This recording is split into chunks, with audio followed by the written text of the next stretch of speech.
अरे अरे मैम, ये क्या कर रहे हो आप? मेरे पैर क्यों छू रहे हो? लगता है आपने मुझे पहचाना नहीं। मैम, मैं तो बस इतना जानती हूँ कि आप एक आईपीएस ऑफिसर हैं और यहाँ पे आज आपका पहला दिन है। तो आज आप ये भी जान लीजिए कि मैं आईपीएस ऑफिसर सिर्फ और सिर्फ आपकी वजह से बनी। मेरी वजह से? पर मैम, आज से पहले मैं तो आपको कभी नहीं मिली हूँ। मैम, शायद आप मुझे नहीं जानती है, लेकिन मैं आपको बहुत अच्छे से जानती हूँ। याद कीजिए, आज से 6-7 महीने पहले आप मुझे रोड पर मिली थी जब मैं चाय बेच रही थी। चाय चाय चाय। अरे बेटा, रुक रुक रुक। चाय। क्या हुआ माँ? अरे रुक, मैं अभी आई। ये लो बेटा। अरे आंटी जी, ये क्या है? थोड़े दिन पहले तुम मुझे मिली थी ना, और तुम कह रही थी कि तुम यूपीएससी की तैयारी कर रही हो, तो उसके नोट्स हैं ये सच में यूपीएससी के नोट्स हैं? हाँ हाँ, उसी के नोट्स हैं, लो। अरे माँ, पागल हो गई हो क्या? मेरे नोट्स इस चाय वाली को क्यों दे रही हो? अरे तेरे से तो यूपीएससी क्लियर नहीं हो रही, कम से कम इस लड़की के काम तो आ जाएंगे ये नोट्स। हाँ, आप प्लीज ये नोट्स मुझे दे दीजिए। मैं यूपीएससी की तैयारी कर रही हूँ, तो मेरे काम आ जाएंगे। क्या कहा तूने? तू यूपीएससी की तैयारी कर रही है? तुझे पता भी है यूपीएससी क्या चीज है? पर तू चाय बेचने वाली यूपीएससी की तैयारी करेगी? और तुझे पता है 3 साल से मैं यूपीएससी की तैयारी कर रहा हूँ, मेरा तो क्लियर नहीं हुआ है, तेरा कहाँ से हो जाएगा?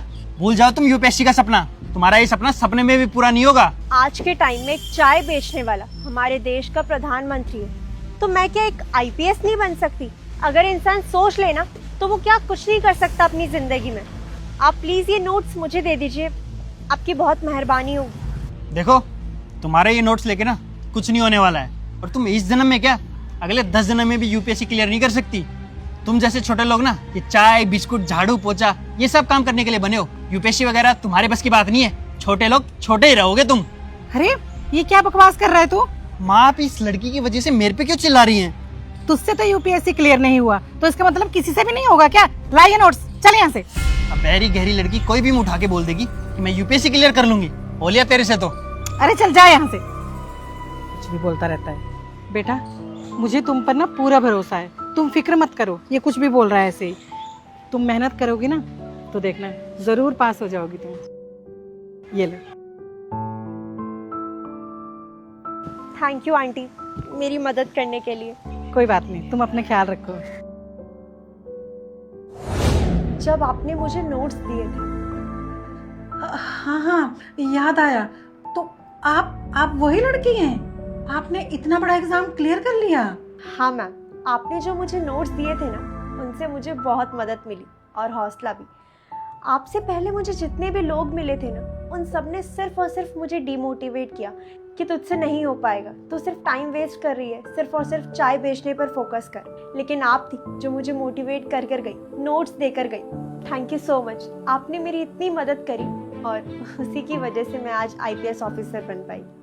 मुझे आप पे पूरा भरोसा था बेटा, पर इतना टफ एग्जाम आपने एक बार में कैसे क्लियर कर लिया? मैम, हर कोई मेरा मजाक उड़ाता था, मेरी बेइज्जती करता था। बस मैंने सोच लिया था कि चाहे कुछ भी हो जाए, मैं आईपीएस बनकर रहूंगी। बस इसी हिम्मत और हौसले की वजह से मैं यूपीएससी क्लियर कर पाई। मैम, आपको ऐसे देख के ना मुझे बहुत खुशी हो रही है, और खुशी इस बात की भी है कि मैं आप जैसे मेहनती लोगों के अंडर काम करूंगी। आपको दिल से सैल्यूट करने का मन कर रहा है। जय हिंद मैम।